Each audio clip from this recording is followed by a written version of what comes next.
Hello. आता आपण बघूया तुला जमणार आहेचा एपिसोड रिव्ह्यू. मीरा जेव्हा मंजिरीचा हात पिरगळते तेव्हा मंजिरी किचनच्या बाहेर येते. मंजिरी खूप संतापात असते आणि बोलत असते की मीराला जरा जास्तच झालं आहे, माझा हात पिरगळला तिने. ती स्वतःला काय वाघीण समजते का? मंजिरी तिच्या नावाने चिडचिड करत असते तेव्हा तिला अथर्व दिसतो. अथर्व त्याच्या खोलीमध्ये त्याचे काम काम करत असतो, फाईल चेक करत असतो. तेव्हा मंजिरी खोलीमध्ये जाते आणि अथर्वला विचारते की अथर्व, काही कामात आहेस का? तेव्हा अथर्व बोलतो, नाही नाही, बोल ना, काय झालं? तेव्हा मंजिरी बोलते की मला तुझ्याशी काहीतरी बोलायचं होतं. तेव्हा मंजिरी मीराच्या आणि अथर्वच्या बाळाबद्दल अथर्वला सांगत असते आणि अथर्वला ती तयार करत असते की तू मीराला समजव म्हणून की ह्या घराण्याचा वारस हवा आहे असं. मीराचीही जरी मीराचं प्रेम हे वेदावर असेल तरी पण तिला स्वतःचं बाळ आई होण्याचा हक्क आहेच ना, असं जसं मंजिरी ही अथर्वला सांगत असते. तेव्हा तेथे अंबिकाही असते. अंबिकालाही खूप चांगलं वाटत असतं की मंजिरी अथर्वला मीरा आणि त्याच्या बाळाविषयी बोलत असते. ते इकडे संध्याकाळी जेवणाच्या वेळेस डायनिंग टेबलवर सगळे जेवायला बसलेले असतात. तेव्हा मंजिरी सगळ्यांना जेवण वाढत असते आणि मीराही वाढत असते. तेव्हा अनन्या बोलते की आई तू पण बस ना. तेव्हा मंजिरी बोलते की हो अनन्या. तेव्हा मंजिरी बोलते की मला तुमच्या सगळ्यांशी एक बोलायचं आहे. सगळे मंजिरीकडे बघत असतात. तेव्हा मंजिरी बोलते की इथून पुढे आता बाळाचा विषय कोणीच काढायचं नाही. मीराला त्याचा त्रास होतो असं म्हणून मंजिरी बोलत असते. तेव्हा अथर्व बोलतो की त्रास काय त्यात आई? हे सगळं तुम्हाला जे वाटलं आणि तुमचं वाटणं हे तुमच्या म्हणण्याप्रमाणे बरोबर आहे. आणि मीराला त्या गोष्टीला स्पेस हवी तर ठीक आहे ना. तेवढ्यात मीरा विषय चेंज करते आणि अथर्वला बोलते की तुम्हाला पापड देऊ, मी आणते हा लगेच. तेव्हा अथर्व बोलतो की मीरा थांब, मला पापड नको आहे. तेवढ्यात नर्मदा मध्येच बोलते की मला काय वाटतं दादा, की वहिनी बोलते ते बरोबर आहे. नको ना कशाला बाळाचा विषय ना. जर मीराला त्या गोष्टीबद्दल त्रास होत असेल तर मीरालाही स्वतःची स्पेस आहे ना. तेव्हा मंजिरी बोलते की नर्मदा तुला सांगितलं ना इथून पुढे बाळाचा विषय नको आहे म्हणून. तेव्हा नर्मदा बोलते की तेच तर बोलते मी, की कशाला इथून पुढे विषय. पण नर्मदा बोलल्यावर मंजिरीला राग येतो. मंजिरी नर्मदाकडे जाते आणि नर्मदाला बोलते की नर्मदा तुला कळतंय का मी काय म्हणते ते? आम्ही हा विषय याच्यासाठी घेतला होता की या घराण्याला कोणीतरी वारस हवं, रामपुरेंच्या घराला वारस हवं, म्हणून आम्ही अथर्व आणि मीराच्या बाळाबद्दल विचार करत होते ते. तेव्हा नर्मदा बोलते की अरे वारसच ना, मग मीराला नाही इच्छा आहे तर वारस काय, असंही आम्ही वारस मिळू शकतो असंही आम्ही अजितच्या लग्नाचा विचार केला होता. तेव्हा अजित लाजत असतो. तेव्हा मंजिरी बोलते नर्मदा तुला कळतंय का की आम्ही रामपुरेंच्या घरचं वारस बोलतोय, तू रामपुरेंच्या घरची नाही आहेस. तेव्हा नर्मदा चिडते आणि बोलते की वहिनी, बोलताना जरा विचार कर, मी या घरातली मुलगी आहे. तेव्हा मंजिरी बोलते की अगं तू मुलगी आहेस पण रामपुरे घरातला वारस म्हणजे कोण असतो ते कळतंय का तुला? वारस हा मुलीच्या मुलांनी द्यायचा नसतो, वारस हा मुलाच्या मुलांनी द्यायचा असतो म्हणून. तेव्हा नर्मदा तिच्यावर चिडचिड करत असते. तेव्हा नर्मदा बोलते की दादा वहिनीला सांग सांग, मी असे कितीकसे उदाहरण पाहिले की मुलीचे मुलं गादीवर बसलेले. तेव्हा मंजिरी बोलते की हो बघितले आहेत ना, पण त्यासाठी सळसळतं रक्त लागतं.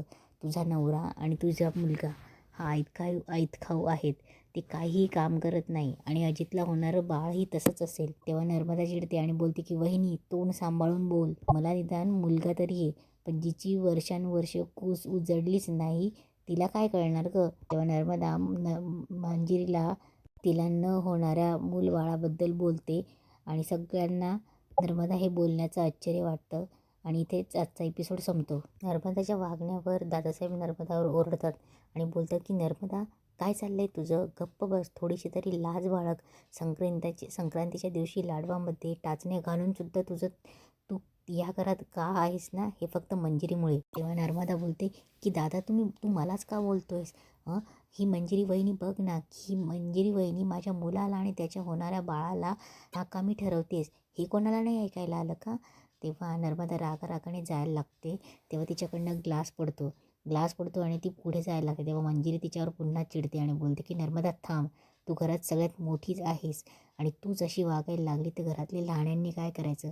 म्हणून ती मंजिरीला काच झालेले ग्लास उचलायला लावते. नर्मदाला काच झालेले ग्लास उचलायला लावते.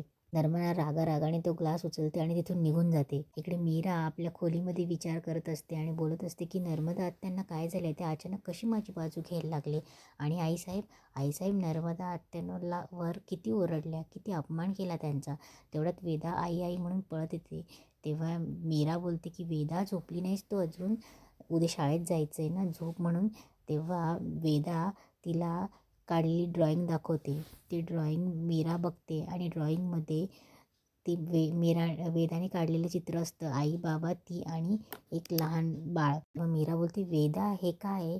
तेव्हा वेदा बोलते की आई तू मी बाबा आणि हा माझा भाऊ. मग मीरा बोलते की वेदा हे काय आहे? तेव्हा वेदा बोलते की आई तुला बाळ होणार ना, मला भाऊ देशील ना तू. तेव्हा वेदा तिला बोलत असते. तेव्हा मीरा चिडचिड करते आणि बोलते की वेदा काय चाललंय तुझं, तुला उद्या शाळा आहे ना आणि हे ड्रॉइंग करत बसलीस तू, जा. तेव्हा वेदाला रडायला येते. तेव्हा मीरा बोलते तुला सांगितलं ना जा म्हणून. तेव्हा वेदा रडत रडत निघून जाते.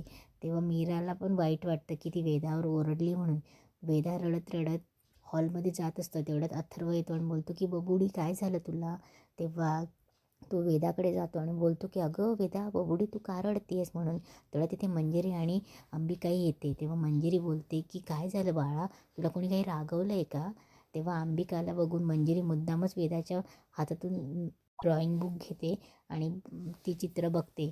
तेव्हा मंजिरी मनात बोलते की कदाचित वेदाचं हे चित्र बघून मीरा रागवलेली दिसते. तेव्हा मंजिरी वेदाने काढलेले चित्र अथर्वला दाखवते. तेव्हा तेव्हा मंजिरी वेदाला बोलते की हे चित्र कोणाला तू दाखवलंस का, तुला कोणी ओरडलं का. तेव्हा वेदा बोलते की माझं काय चुकलं, मी आईला विचारलं की हा माझा भाऊ आहे, मी काय बोलली त्यात. तेव्हा अथर्व बोलतो की अगं बबुडी तुझं कुठे काय चुकलं आहे आणि कोण म्हणाला तू चित्र वाईट काढलं आहेस म्हणून, तू छान चित्र काढलं आहेस. तेव्हा वेदा बोलते की म्हणजे बाबा आईला बाळ होणार, मला भाऊ येणार. तेव्हा मंजिरी बोलते की हो. तेव्हा अथर्व पटकन उभी राहतो. तेव्हा मंजिरी तिला समजत असते की हो आईला बाळ होईल, पण त्याला थोडा टाईम लागेल, चालेल. तेव्हा वेदा बोलते की चालेल मला. तेव्हा अंबिकालाही वाईट वाटत असतं. अंबिका बोलते की मीराला कळतच नाही की लहान मुलांशी कसं वागावं म्हणून. तेव्हा मंजिरी वेदाला घेऊन तिच्या खोलीत चालली जाते. हे सगळं बोलणं नर्मदा ऐकत असते. तेव्हा नर्मदा मनात बोलते की मीराला बाळ होणार म्हणजे या घराचा वारीस. बघतेच मी आता या घराचा वारीस कसा आहे तो ते. आपली अंबिका मीराकडे येते आणि मीराला बोलत असते की मीरा तू घरातल्यांशी नीट वागतच नाही आहेस. पण वेदा अगं ती लहान आहे अगं. तेव्हा मीरा बोलते की अगं ताई मी तिला ओरडली नाही आहे.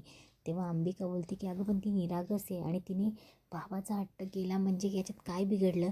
तेव्हा मीरा बोलते की ताई तुला सांगितलं नाही एकदा की मी बाळाचा विचार करणार नाही आहे म्हणून. तेव्हा मीराला रडायला येत असतं आणि तेव्हा मीरा बोलते की बघ मी माझ्या पहिलेही वेदाचा विचार करते आणि तुला सांगितलं ना मी तिला रागवलेली नाही आहे. मीरा जायला लागते वेदाला समजवायला. तेवढ्यात अथर्व येतो. अथर्व बोलतो की कुठे चाललीस. तेव्हा मीरा बोलते ते वेदा. तेव्हा अथर्व बोलतो की नको जाऊस, आई आहे तिच्यासोबत. तेव्हा अथर्व बोलतो की मीरा हे बघ तुला काय वाटतं काय नाही याबद्दल तू घरच्यांना सगळ्यांना सांगून दे, कारण की घरच्यांसोबत तुझे वाद वाढत आहेत. मीरा तू या घरात आली तेव्हापासून वेदाच्या डोळ्यात तुझ्यामुळे कधीच पाणी आलं नाही आणि ते आज आलंय. मीराला याचं खूप वाईट वाटत असतं. मीरा रडत असते. इकडे रात्री मीरा गॅलरीत बसून वेदाचा विचार करत असते आणि ती मनात बोलत असते की वेदाला खरंच वाटते की तिला भाऊ असावा. तिच्या मनात हे आलं म्हणजे तिला खरंच मनापासून वाटतंय. मीराला हे आठवून वाईट वाटत असतं. अथर्व मीराला शोधत शोधत येतो. तेव्हा तो मीराजवळ येतो आणि बोलतो की वेदाचा विचार करतेस. तेव्हा मीरा रडत असते. ती पटकन सावरते आणि अथर्वला बोलते की वेदाला खरंच वाटतंय की तिला एक भाऊ असावा. तेव्हा मीरा रडत असते आणि बोलते की तिला मनापासून वाटतंय, मी तिचा विचारच केला नाही. लहानांचा विचार लहान होऊनच केला पाहिजे ना.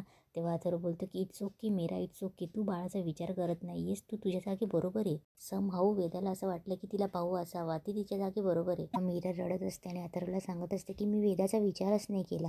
माझे बाबा म्हणायचे की तू आधी आई होशील मग कुणाची तरी बायको.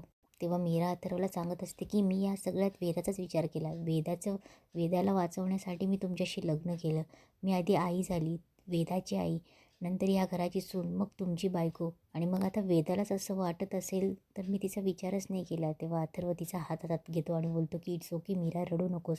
तुला काय वाटतंय म्हणजे आता तू काय विचार केला आहेस? मीरा उठते आणि बोलते की जर असं असेल ना तर मी वेदासाठी. तेव्हा अथर्व उठतो आणि मीराला बोलतो की मीरा तू हे काही प्रेशरमध्ये बोलत नाही आहेस ना? तेव्हा मीरा बोलते की नाही, मी मनापासून बोलते आणि जरी मला बाळ झालं तरी माझं वेदावरचं प्रेम कधीच कमी होणार नाही. तेव्हा अथर्व तिचा हात हातात घेतो आणि बोलतो की ठीक आहे, आय रिस्पेक्टेड युअर डिसिजन. तू माझ्याशी लग्न केलंस ते वेदासाठी, आता तू आई होण्याचा डिसिजन घेतेस ते सुद्धा वेदासाठी. अभिमान वाटतो मला तुझा. तेव्हा अथर्व मीराला बोलतो सो वेदाला हो सांगू. तेव्हा मीरा हसून त्याला होकार देते. तेव्हा अथर्व तिला मिठीत घेतो आणि तिचे डोळे पुसतो. इकडे मंजिरी मार्जरीला सांगत असते की मार्जरी, त्या मीराची डेअरिंग वाढली, ती थेट भिडायला लागली माझ्यासोबत. तिला बाळ व्हावं हे मी ते वेदाच्या मनात पेरलंय, पण मीरा ही तिला माहिती असल्यामुळे मीरा ही मला अडथळे निर्माण करण्यासाठी नाही बोलते. तेव्हा मार्जरी बोलते की मंजिरी, तुला सावध राहावं लागेल. आपण अंबिकाची शक्ती काढून घेतली, शिवनाथला कैद केलं तरीसुद्धा मीरा. तेव्हा मंजिरी बोलते की कारण ती महागौरी माता तिच्या पाठीशी आहे. महागौरी मातेला सगळं माहिती असल्यामुळे ती मीराला या सगळ्यांमध्ये मदत करते आणि म्हणूनही मीरा नकार देते म्हणून. तेव्हा मार्जरी बोलते की तुला सावध व्हावं लागेल कारण की तिला तुझं सत्य आता कळले. तेव्हा मंजिरी बोलते की नाही मार्जरी, तिला सगळं सत्य कळलेलंच नाही आहे. तिला फक्त एवढंच कळलं आहे की मी तिच्या बापाकडून विद्या शिकली, तिच्या आईला जिवंत जाळून मारलं, तिचं पूर्ण खानदान उद्ध्वस्त केलं, तिचं पूर्ण घर उद्ध्वस्त केलं. एवढंच सत्य तिला माहिती आहे. पण खरं सत्य याहूनही भयानक आहे आणि मी खरं सत्य मीराला कधीच कळू देणार नाही. आणि इथेच आजचा एपिसोड संपतो.